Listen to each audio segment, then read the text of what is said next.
내 여주인에게로 돌아가서 그 수와에 복종하라 라는 제목으로 오늘 말씀 나누도록 하겠습니다. 자, 우리는 지난주에 해가 져서 어두울 때, 아주 깜깜할 때, 아마 색깔을 생각해 보세요. 아주 깜깜할 때 아브라함을 깊이 잠들게 하시고, 아브라함 상황은 어둠입니다. 어둠 그 자체. 그런데 그 상황에서 주님께서 쪼갠 고기 사이로 친히 지나가시면서 인간을 구원하시겠다라는 언약을 체결하시는 그 장면을 우리가 살펴봤습니다. 정말 대조적이죠. 어둠 가운데 대비적으로 주님의 빛은 발하는 거예요. 자, 성경에서 아브라함은 정말 죄된 세상을 살아가는 사람들의 모습을 그대로 이렇게 담고 있어요. 우리랑 똑같아요. 주님의 약속의 말씀에 왜 이렇게 더뎌요? 라고 원망하기도 하고, 그리고 오늘 본문 우리가 읽었죠? 인간적인 방법으로 이루려고도 하고, 우리랑 똑같습니다. 그런 아브라함을 주님께서 어떻게 믿음의 사람으로 회복시켜 가시는지, 만들어 가시는지가 창세기 12장 이후부터 우리가 읽고 있는 본문의 말씀입니다. 여러분, 아브라함이 몇 살에 콜링 받았어요? 75세. 그리고 지금 10년이 지난 다음에 지금 오늘 기사 우리가 읽고 있는 거 아니에요? 콜링 받은 다음에 10년 후에 여전히 하나님의 콜링, 하나님의 약속이 뭔지 인지하지 못하고 깨닫지 못하고 인간적인 방법으로 또 시도하려는 그 모습 우리가 보는 거예요. 한 사람이, 여러분 저도 젊어 보이지만 쉬운 둘이잖아요. 이제는 절망감을 느껴요. 저는 제가 좀 바뀔 수 있을 거라 생각했는데 안 바뀌어요. 생각해 보세요. 아브라함이 죄된 세상에 찌든 삶을 살다가, 그것도 아주 우상 숭배가 극심한 갈대아 우리에서 달신을 조각해서 만들어 파는 그 문화권에 찌든 사람이었는데 그 가치관이 얼마나 견고했겠어. 그죠?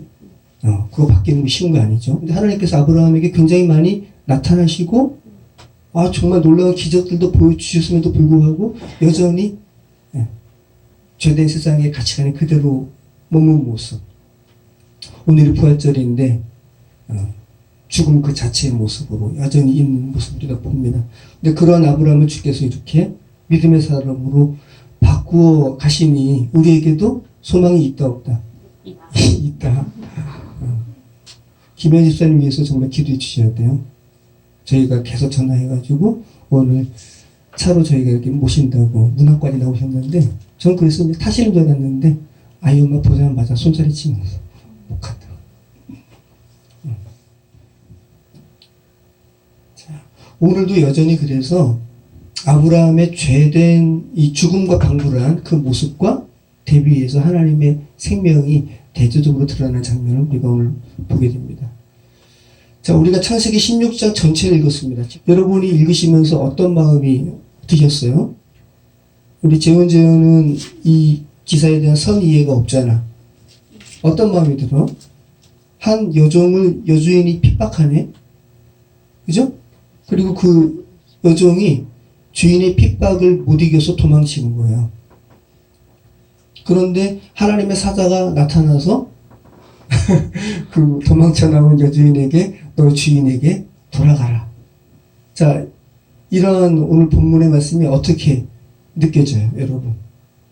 만약에 오늘 본문을 최근에 무슨 페미니즘, 그죠? 여권 신장, 이런 거에 관심이 있는 분들이 있는다면, 야, 이거 대표적으로 성경 말씀에, 우리 여권 신장 해야 된다. 페미니즘, 인권 신장 해야 된다. 이런 부분으로 오늘 본문을 발췌할 거예요.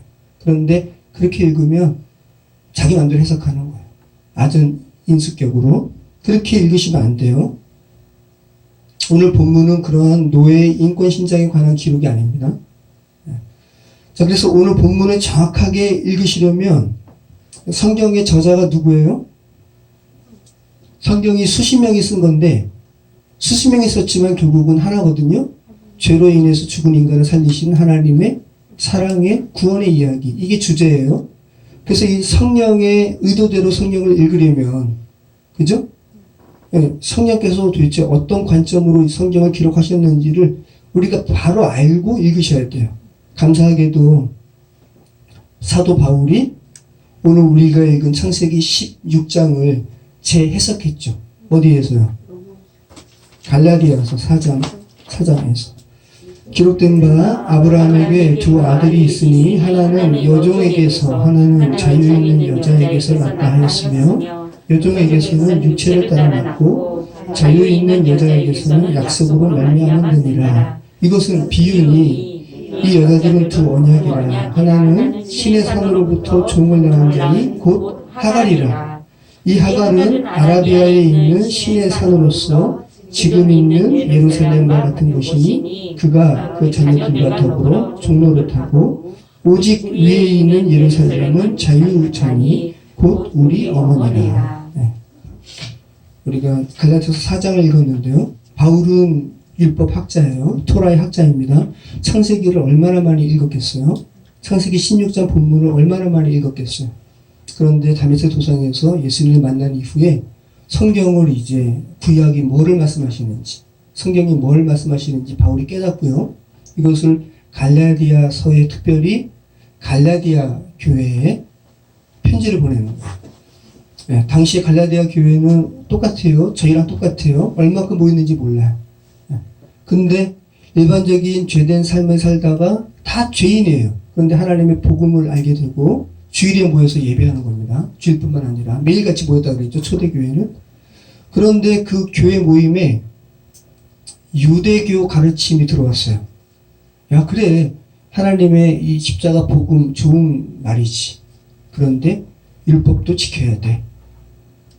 이 율법을 사람이 행해야만 한다라는 이 구원에 있어서 율법도 반드시 행해야만 한다라는 이 유대주의자의 가르침이 들어왔어요. 거기에 대해서 바울이 갈라디아 교회에 편지를 쓴 것이 갈라디아서예요. 특별히 오늘 본문이 아주 대표적이죠. 그러면서 창세기 16장을 바울이 해석하고 있는 거예요. 봐라, 아브라함에게 두 아들이 있다. 그죠? 누구예요? 아직 본문에는 잉태만 되었지만 하갈이 낳은 아들을 아브라함이 하갈에게서 그 이야기를 듣고 이스마엘이라 그러잖아요. 이스마엘. 그리고 또 아들이 있죠. 아브라함에게. 어떤 아들이 있어요? 사레가 낳은 아들. 이삭이죠. 근데 여러분, 아브라함에게 이삭과 이스마엘 이 두 명의 아들만 있는 게 아니에요. 많아요. 되게 많아요. 두 명만 있는 거 아니에요. 예전에 우리 동요도 불렀잖아요. 동요가 아니라 노래. 믿음의 조상 아브라함은 7명의 아들이 있었는데요. 그 중에 하나 키가 크고 나머지는 작대요. 그죠? 네. 자, 아브라함이 아들이 많았어요.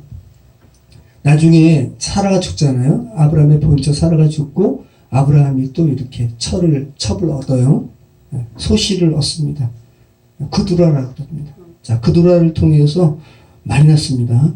우리 역대상 1장 32절. 아브라함의 소실 그두라가 낳은 자손은 시므란과 욕산과 무단과 미디안과 이스박과 수아요. 욕산의 자손은 스바와 드단이요. 네, 욕산의 자손은 아니죠. 스바와 드단은 이제 바로 손자가 되는 거니까 아브라함이 소실 그두라와 함께 이렇게 동침해서 나온 자손이 시므란, 욕산, 무단, 미디안, 이스박, 수아 몇 명이에요? 6명. 자, 그러면 그 노래도 틀린 거네요. 그죠? 믿음의 조상 아브라함은 7명의 아들이 있었는데가 아니라 8명. 근데 또 모르죠. 또 여기 성경 말고도 또 있는지. 아무튼.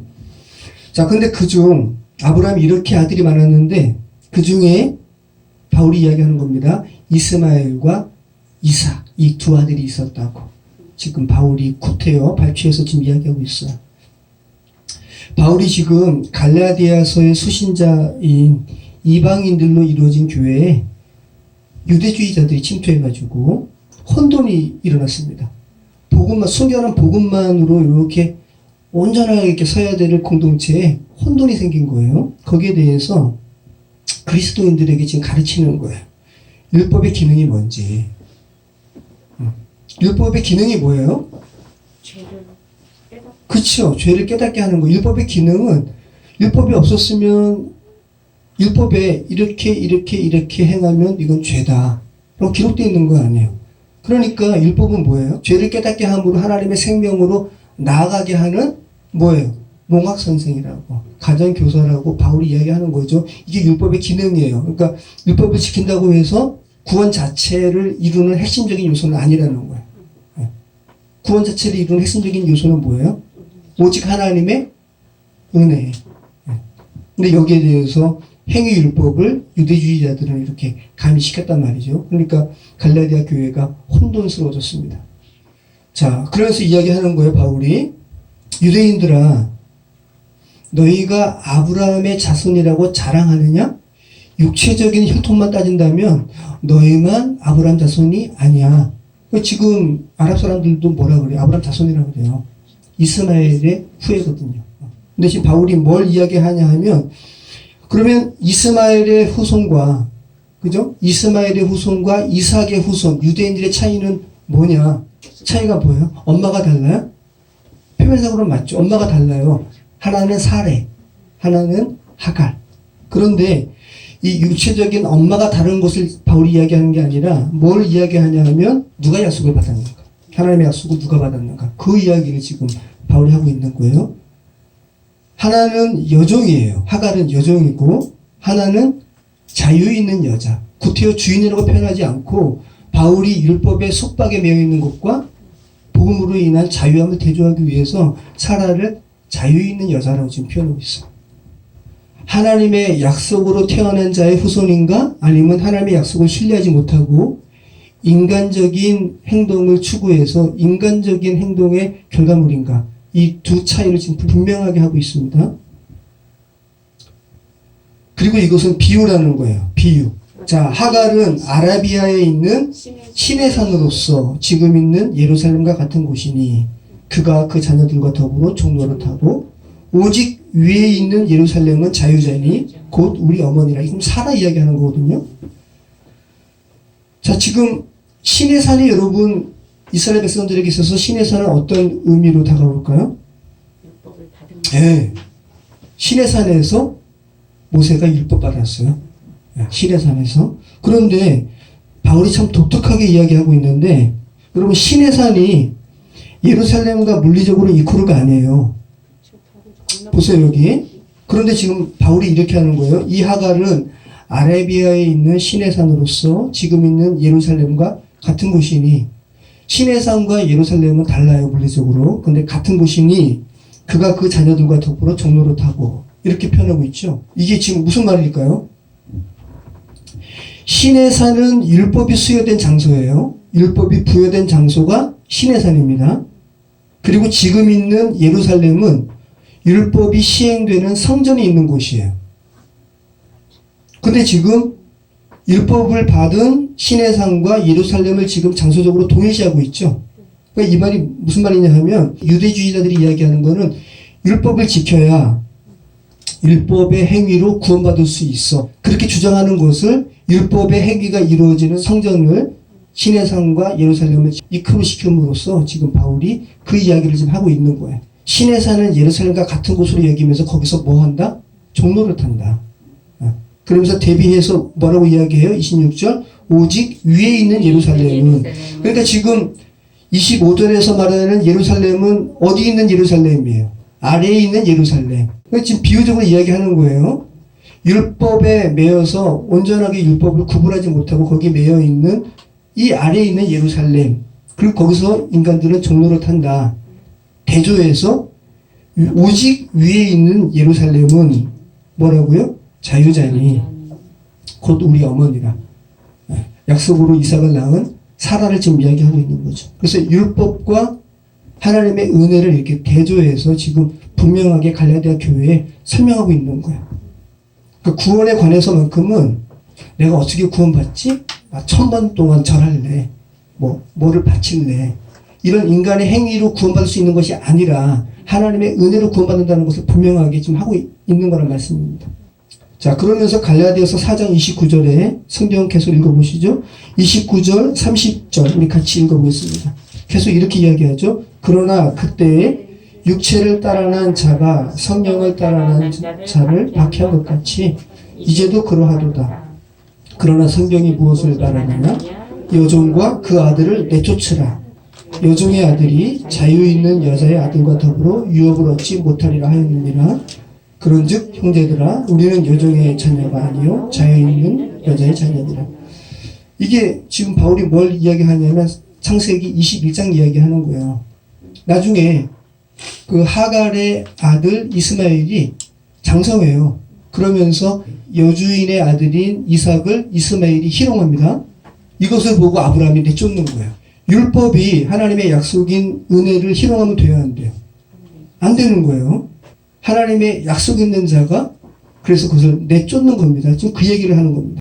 아브라함의 첫 아들을 낳기에 기고만장한 하갈과 이스마엘을 쫓으라는 것이고 그것이 정당하다고 바울이 은혜와 율법의 관계를 이야기하는 거예요. 인권 이야기가 아니라고요.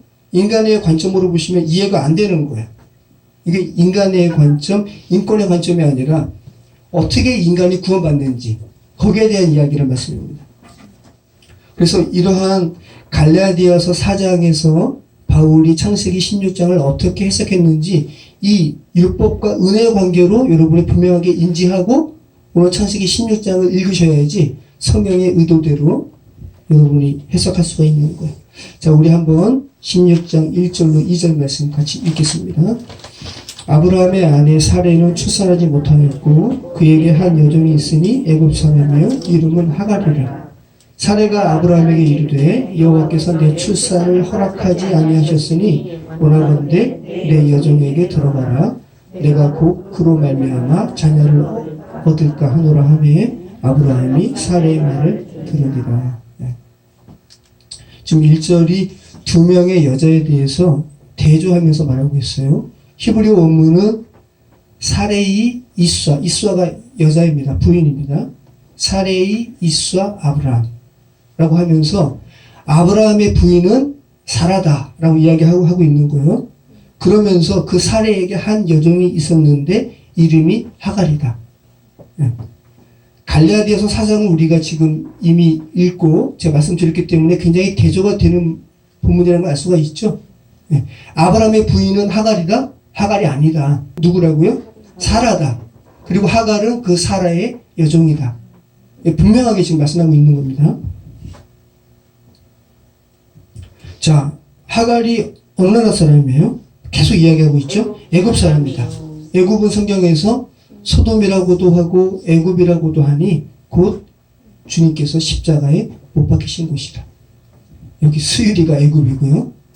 다 똑같습니다. 일본도 애굽이고 죄된 세상이 애굽입니다. 그래서 죄된 세상에서 콜링 받은 사람들을 출애굽했다고 표현하는 거죠. 자, 그리고 이름은 뭐라고 그럽니까? 하갈이죠. 하갈의 의미는 뭐냐면 도망하다라는 의미예요. 이름을 짓는데 하필이면 이름이 도망하다냐. 그러니까 성경이 지금 이야기하고 있는 거예요. 뭐를 그죠? 성경이 그냥 쓰여진 게 아닙니다. 하필이면 도망하다, 도피하다. 이주라는 의미가 있습니다. 하갈. 자, 육체의 의지로 구원받을 수 있다라는 이 율법주의는 하나님의 은혜에 의해서 쫓겨가야 되는 거예요. 이 성경이 말하는 바입니다. 근데 인간이 만든 종교는 뭐예요? 인간의 행위로 구원받을 수 있다고 하는 거예요. 그런데 그 인간의 행위로 구원받을 수 있다고 하는 이 율법주의는 하나님의 은혜에 의해서 쫓겨가야 된다. 지금 그 얘기하고 있는 거죠. 성경의 메시지가 창세기 16장 1절에 지금 다 드러나고 있습니다. 자, 이 사레에게 애굽의 여종이 어떻게 해서 있었을까요? 성경이 그 이야기를 하고 있지는 않지만 우리는 지난 아브라함의 여정을 통해서 우리는 유추할 수 있어요. 그죠? 아브라함이 애굽까지 갔잖아요. 그럼 나중에 아무튼 하나님께서 개입하시고 다시 아브라함을 사라도 돌려보낼 때 그에게 준 재물 그대로 다 줬습니다. 이해할 수 없는 하나님의 은혜. 아마 이때 사레에게 이 여종 하갈도 같이 딸려서 보냈을 것이라고 우리 유추할 수가 있습니다. 자, 우리가 지난주 살펴본 하나님께서 하늘의 묵표를 보여주시면서 내가 자손을 너에게 줄게. 다른 말로 하면 아브라함 내가 너 구원시킬 거야. 이렇게 말씀하셨음에도 불구하고 오늘 16장은 사레가 출산하지 못했다고 그런 말로 시작하고 있습니다. 빨리 주시면 좋은데. 그죠? 근데 2절 말씀에 뭐라 그래요? 자, 사례가 아브라함에게 이르되 여호와께서 네 출산을 허락하지 아니하셨으니. 예, 여기서 이 허락하지 않다라는 말은 아짜르라는 말이거든요. 주께서 억제하다는 뜻이에요. 주께서 억제하셨으니, 주께서 허락하지 아니하시니 라고 하면서, 그러면 주님께서 허락하지 아니하시면 어떻게 해야 되는 거예요? 인간은 하나님의 때를 기다려야 되죠. 근데 지금 뭐라 그래요? 아기를 못 낳는 거예요? 네. 아니죠. 하나님께서 주신다 그랬잖아요. 주신다 그랬잖아요. 근데 오늘 본문 말씀이 뭐냐면, 하나님께서 주신다고 그랬는데 아직까지 주지 아니하시니 내 여종에게로 들어가라. 인간의 어떤 시도가 들어가잖아요. 성경은 지금 제가 드린 말씀이 뭐냐면, 갈라디아서 4장 말씀과 연계해서 인간의 시도로 구원받을 수 없다라는 것을 성경이 이야기하고 있는 거고요. 창세기 16장도 지금 그 이야기하고 있다는 거예요. 아기 안 주시면 마음 아프죠, 그죠? 너무 인간적으로 이렇게. 맞아요. 지금 그래서 살아도 지금 선생님 그 말씀처럼, 그 마음처럼 답답해가지고. 그러니까 누가 자기 여종, 자기 남편한테 주고 싶어 해요. 그만큼 안타까운 거예요, 그죠? 인간의 안타까움이 있는 거예요, 이 안에. 아브라함, 하나님께서 우리의 자녀의 출산을 제지하고 계시니, 억제하고 계시니, 우리의 의지를 발휘합시다. 다른 말로 하면, 하나님께서 우리의 구원이 뭔지 되게 이렇게 우리로 하여금 쉽지 않게 하시니, 우리 힘으로 한번 구원해 봅시다. 바벨탑 사건과 다 똑같은 거죠. 우리 힘으로 한번 바벨탑 쌓아서 우리 이름을 하늘까지 맞대어 보자. 다 똑같은 이야기죠. 하나님께서 맡고 계시니 내게 있는 여종 하가를 통해서 출산 한번 해보자. 차례 생각에는 아브라함의 몸에서 하나님께서 상속자가 난다고 하셨고, 그리고 당시에는 일부 다처가 허용되었기 때문에 자연스럽게 하가를 통한 출산을 제의한 거예요. 자, 3절 말씀 같이 읽겠습니다. 아브라함의 아내 사레가 그 여종 애굽 사람 하가를 데려다가 그 남편 아브라함에게 첩으로 줄 때는 아브라함이 가나안 땅에 거주한 지 10년 후였더라. 오늘 본문에 우리말 성경은 첩이라고 표현했지만, 실제 이 히브리어 원문은 아내라고 이야기하고 있어요. 그래서 정식으로 아마 후처로 드린 모양이에요. 당시의 문화권으로는 가능한 일이었고 타당한 제안이었습니다. 그런데 때로는 하나님께서 인간의 방식대로 그 복음을 설명하시기도 하시지만, 그죠? 지난주에 쪼갠 고기 사이로 주께서 친히 계약을 맺으신 것은 인간의 방식대로 설명한 거잖아요. 그런데 구원을 이루려는 시도만큼은 인간의 방식을 철저히 부정하세요. 지금 사라는 인간의 방법으로 지금 구원을 이루려고 한 시도잖아요. 별로 성경에서 우리가 믿음의 어머니, 지금 바울은 이것을 비유적으로 표현해서 사라는 자유자니 위에 있는 예루살렘이요 이렇게 표현했지만, 우리가 창세기 보면서 사라가 별로 믿음 있는 행동을 안 해요. 그러니까 부인이 되게 중요한 것 같아요. 남편을 세우려면 부인이 믿음 있는 행동을 해야 돼요. 나중에 아브라함 99세, 그죠? 그리고 사라 89세, 100세 90세 때 하나님께서 나타나셔가지고 내년 이맘때 너에게 아들이 있으리라 라고 말씀하실 때 사라가 그거 문 밖에서 듣고 웃거든요. 그랬더니 하나님께서 아시고, 야, 너 부인 사라가 왜 웃니? 그죠? 사라는 별로 믿음의 행위를 안 해요. 근데 사라는 그렇다 치고 아브라함이 중요하잖아요. 그죠? 근데 왜 아브라함은 이 같은 사라의 제안을 거부하지 못했을까요? 주님께서 그러한 갈대아 우르에서 콜링까지 하시고 여러 번 나타나신 하나님임에도 불구하고 왜 아브라함은 거부하지 못했을까요? 그만큼 죄된 세상에 찌든 인간의 그 틀이 견고하다.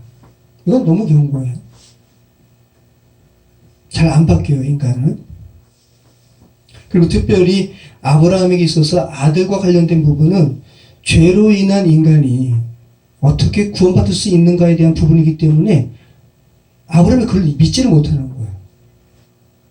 그리고 자꾸만 인간적인 시도를 하고, 하나님께서는 이 구원의 부분만큼은 너희 인간의 편으로 안 되는 거지 라고 하시면서 철저하게 그 부분만큼은 하나님께서 인간의 방법 허용하지 않으시는 거예요. 그러니까 아들을 주시겠다라는 이 구원의 문제만큼은 아브라함이 인간의 연약함을 계속 보이고 있습니다. 자, 우리 4절 말씀 같이 읽겠습니다. 아브라함이 하갈과 동침하였더니 하갈이 임신하매 그가 자기의 임신함을 알고 그의 여주인을 멸시한지라. 네, 여주인인데 자신은 아이가 없기 때문에 어쩔 수 없이 자신의 남편과의 결혼을 허락했는데, 이거 우리나라 궁중 드라마에도 이런 얘기 많이 나죠. 아이를 막상 갖게 되니까 기고만장한 거예요. 그죠? 자기 여주인 멸시하면 돼야 하는데 안 돼요. 멸시라는 말이 정확하게 히브리어 의미를 잘 표현했어요. 멸시가 뭐예요? 가볍게 본다라는 거예요. 주인을 가볍게 본다. 율법의 행위가 하나님의 은혜를 가볍게 봐요. 말이 안 되는 거죠? 그러니까 하나님의 은혜에 의해서 그 가볍게 보는 율법의 행위는 쫓겨나야 되는 거예요. 바울이 그렇게 이야기하고 있죠. 하갈이 얼마나 아나무인격으로 사례를 가볍게 봤는지 사례가 폭발하는 거예요. 그죠? 자, 5절 말씀 같이 읽겠습니다. 사례가 아브라함에게 이르되 내가 받는 모욕은 당신이 받아야 옳도다. 내가 나의 여종을 당신의 품에 두었거늘 그가 자기의 임신함을 알고 나를 멸시하니 당신과 나 사이에 여호와께서 판단하시기를 원하노라. 네. 자, 지금 사라가 뭐라 그러는 거예요? 아브라함, 당신이 이 애굽 여자를 버르장머리 업게 했다라는 거예요. 그러니까 이 모독은 내가 아니라 당신이 받으라는 거죠. 여호와의 이름까지 거론하면서 사라가 폭발하는 거예요. 그죠? 아브라함이 사라에게 이르되 당신의 여종은 당신의 수중에 있으니 당신의 눈에 좋을 대로 그에게 행하라 하매 사라가 하갈을 학대하였더니 하갈이 사라 앞에서 도망하였더라. 이게 인권적인 부분으로 본다면 얼마나 이야기거리가 많겠어요. 근데 그게 아니라는 거죠. 자, 이에 대해서 아브라함이 이렇게 이야기합니다. 자신의 씨를 품은 하갈인데 도끼 품은 사라에게 너 마음대로 하세요라고 하면서 하갈을 내어주는 거예요.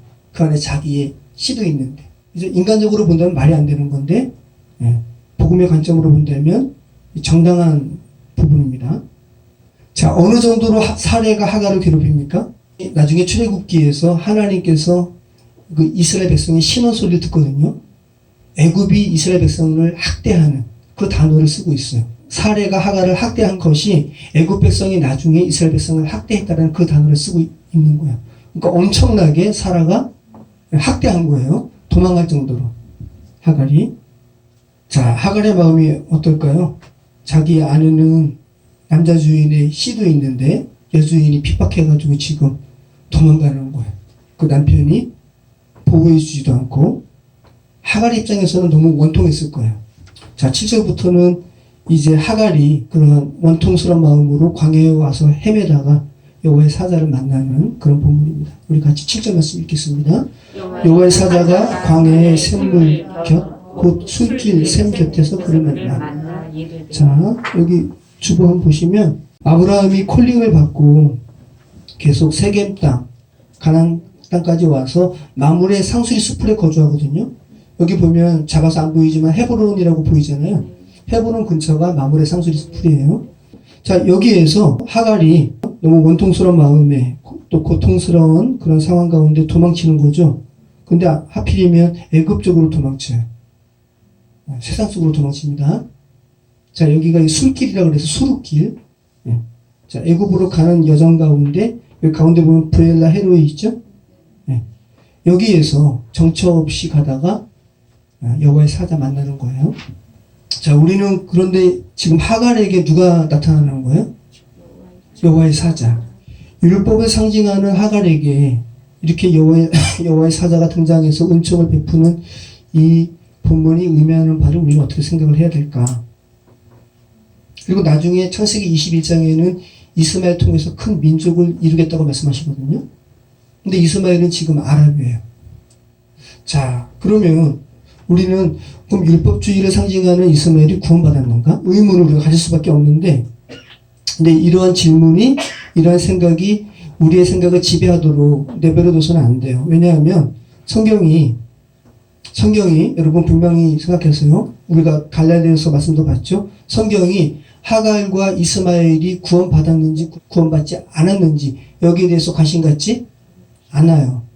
이 기사를 통해서 하나님의 은혜와 인간의 시도로 구원을 이루려는 그 인간의 행위를 대조하고 있지. 그거를 놓치시면 안 됩니다. 성경은 지금 바로 너희 앞에 제시된 복음에 대해서 너희는 어떻게 반응하는가. 거기에 대해서 지금 말씀하고 있는 거예요. 자, 8절 말씀 같이 읽겠습니다. 여호와의 사자가 이야기하는 거죠. 사례의 요종 하가라. 내가 어디서 왔으며 어디로 가느냐. 그가 이르되 나는 내 여주인 사례를 피하여 도망하나이다. 자, 이 본문도 그죠? 인생론적인 관점으로 본다면 아주 기가 막힌 주제죠. 우리 인생을 생각하면서 내가 어디서 왔고 어디로 가지? 그죠? 그 이야기를 하고 있는 거 아니에요? 그리고 지금 원통한 가운데 도망쳐 나온 하갈의 입장에서 본다면 자기의 상황과 꼭 맞는 질문이 아닐 수 없어요. 그죠? 당시의 최고의 문명국인 애굽에서 태어나서 자란 하갈이잖아요. 근데 갑자기 난데없이 이방인 여인의 종으로 가서 그 여주인 따라가지고 또 가나안까지 가고 그 남자 주인의 씨를 잉태하고 다시 쫓겨가서 지금 이렇게 도망치는 이 하갈 상황에 본다면 너무 자신의 상황에 딱 맞는 질문을 여호와의 사자가 지금 하고 있는 거죠. 내가 어디서 왔으며 어디로 가느냐. 근데 감사하게도 이 질문을 지금 누가 해요? 여호와의 사자가. 그래서 야, 너 어디서 왔고 어디로 가고 있니? 라는 질문을 하나님께 듣는 사람은 복이 있습니다. 왜냐하면 인생이 궁극적으로 가야 할 길에 대해서 깨우치는 질문이니까. 근데 이 질문을 세상에서 하도록 내버려둬서는 안 돼요. 그러면 맴맴 돌아요. 정확하게 자기가 어디서 왔고 어디로 가는지를 하나님이 아닌 세상은 말씀할 수 없기 때문에. 자, 오늘 여호와의 사자가 하갈에게 하는 질문은 모호한 질문이 아니에요. 야, 인생은 어디서 왔고 어디로 가지? 라고 그냥 이렇게 막연히 이렇게 여러분 스스로 한번 생각해 보세요. 여러분이 이렇게 책상에 앉아서 상념에 잠겨서 야, 인생은 어디서 왔고 어디로 가지? 라고 한번 질문해 보시고 생각해 보세요. 굉장히 모호하죠. 그죠? 근데 여호와의 사자의 질문은 모호하지가 않아요. 이 질문하기 이전에 하갈의 정체성을 먼저 규정해요. 뭐라 그래요? 사례의 요정 하갈아라고 하갈의 출발지가 어디임을 분명히 하고 있잖아요. 그냥 하갈아 너 지금 어디에서 왔고 어디로 가니? 이렇게 묻는 게 아니라 하갈 입장에서는 듣고 싶지도 않은 사례를 언급하는 거예요. 자기는 지금 사례에게서 핍박당해가지고 지금 도망쳐 나오고 있는데 여호와의 사자가 나타나셔서 그를 위로하시면서 하시는 말씀이 하필이면 듣기도 싫은 사라의 요정 하갈아라고 먼저 하갈의 정체성을 먼저 말씀하시고 이 질문을 하고 있는 거죠. 그러니까 지금 갈라디아서 4장 이 바울의 해석의 관점으로 본다면 그죠? 은혜와 율법의 관계로 오늘 여호와의 사자가 하갈에게 하는 질문을 살펴보면 어떻게 되는 거야? 인간의 행위로 의로움을 받을 수가 있고 또 구원받을 수 있다고 자인하는 율법주의에게 지금 바울이 하갈은 율법이라고 이야기했습니다. 자, 그 율법주의에게 하나님께서 물으시는 거예요. 야, 율법주의야, 너 어디서 왔고 어디로 가니? 인간의 행위로 구원받을 수 있다고 착각하는 너 율법주의야. 너 어디서 왔고 어디로 가니? 이렇게 묻는 거죠. 인간의 율법을 준수하는 행위로 구원을 이루게 된다고 말하는 너희들아, 너희들이 비롯된 곳이 어딘 줄 아니? 그리고 너희는 반드시 그곳으로 회귀해야 된다는 사실을 알고 있니? 라고 지금 묻는 겁니다. 오늘날 여러 가지 신앙의 행위로 하나님께 상급을 쌓고 있다고 생각하는, 그죠? 여타의 이런 행위주의자들에게 지금 말씀하시는 거죠. 너희의 신앙의 그 행위의 출발지와 종착점을 알고 있니? 라고 지금 묻고 있는 거예요. 너희의 출발점이 행위 율법이라면 너희가 궁극적으로 구원을 이루려고 하는 그 여정은 끝마칠 수 없다고 이야기하는 거예요. 좀 세상이 만든 종교 가서, 그죠? 여러분, 종교라는 말은 인간이 만든 말이에요. 인간이 스스로 구원을 이루려고 인간이 스스로 만든 그 종교 행위에 집착하다가는 그 출발지도 모르고 종착점도 이룰 수 없다고 지금 이야기하는 거죠. 분명하게.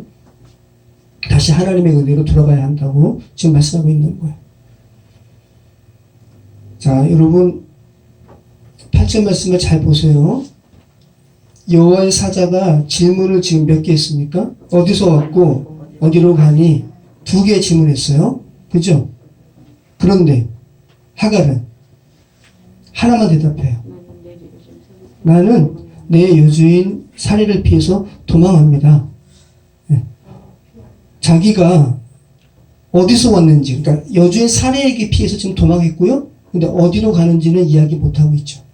저의 출발지는 살해였습니다. 근데 저 지금 피해서 도망하고 있고요. 어디로 갈지 알지 못합니다. 출발점으로부터 다시 돌아가서 은혜와 율법의 관계를 온전하게 성립하지 않으면 인간의 행위만으로 구원받을 수 있게 된다는 이 율법주의는 종착점이 없는 거예요. 맴맴 도는 거예요. 계속. 비나이다. 그러면서 뭐라 그래요? 9절 말씀. 오늘 제가 제목 삼은 겁니다. 여호와의 사자가 그에게 이르되 내 여주인에게로 돌아가서 그 수하에 복종하라. 네. 정확하게, 그죠? 바울이 이야기한 은혜와 율법의 관계로 정확하게 말씀하시죠. 야, 너는 다시 너 주인에게로 돌아가야 돼. 그 밑에서 복종하라. 율법은 은혜 아래 있어야 된다고 지금 분명히 이야기하는 거죠. 자, 10절, 우리 12절 같이 읽겠습니다. 여호와의 사자가 또 그에게 이르되 내가 내 씨를 크게 번성하여 그 수가 많아 셀 수 없게 하리라.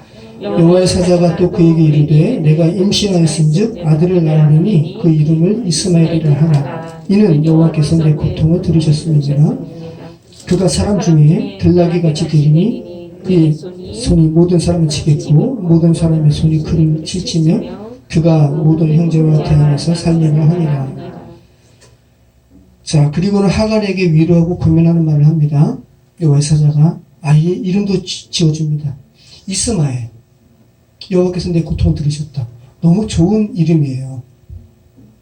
정말 하나님께서는 인간의 행위 가운데 갈피를 못 잡고 이렇게 헤매는 인간에게 찾아오셔가지고 정말 그를 구원하시는 말씀을 하세요.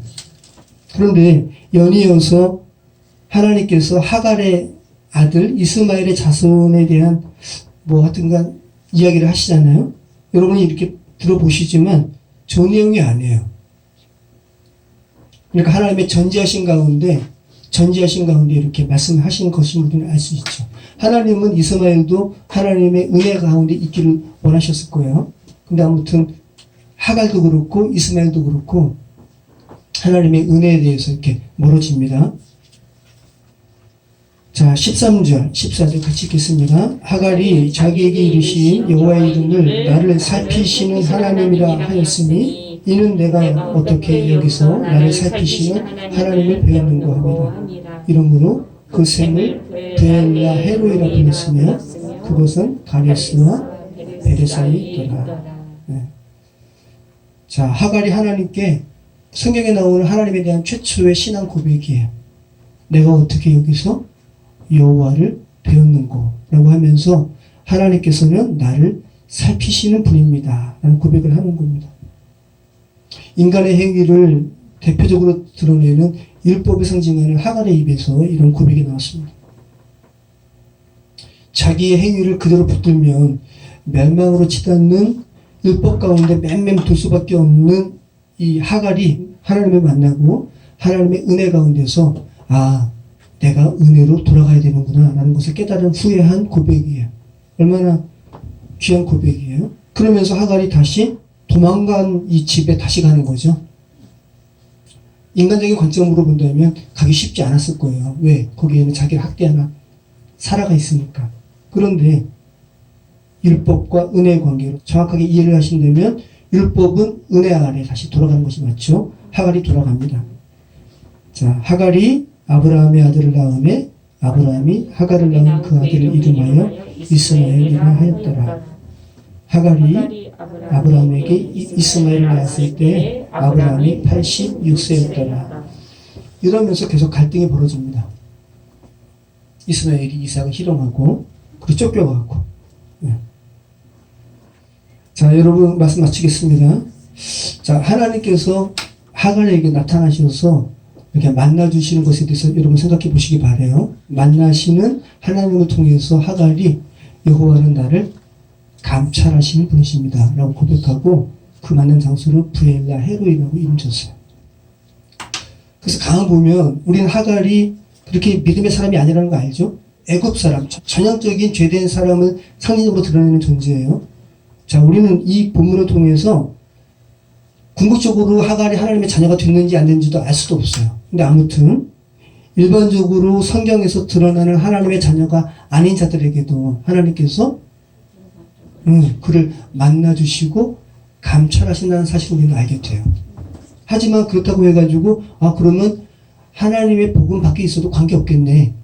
하나님은 나를 감찰하시는 분이시니까.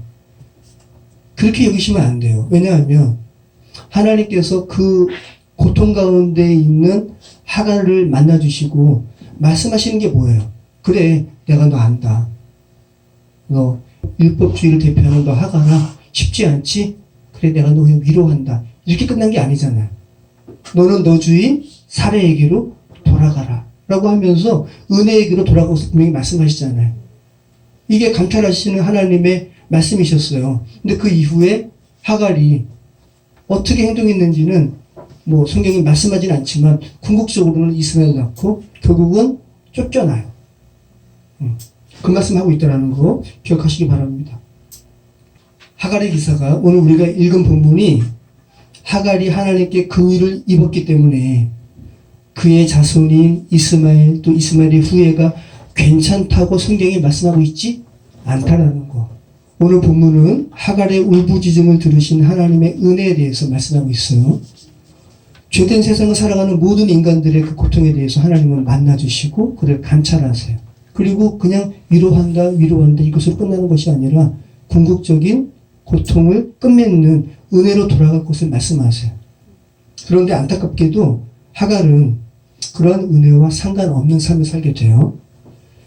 하갈이 마지막에 나오는 본문이 뭐냐면 창세기 21장인데 이스마엘의 아내를 맺어줘요. 근데 하필이면 애굽 사람이에요.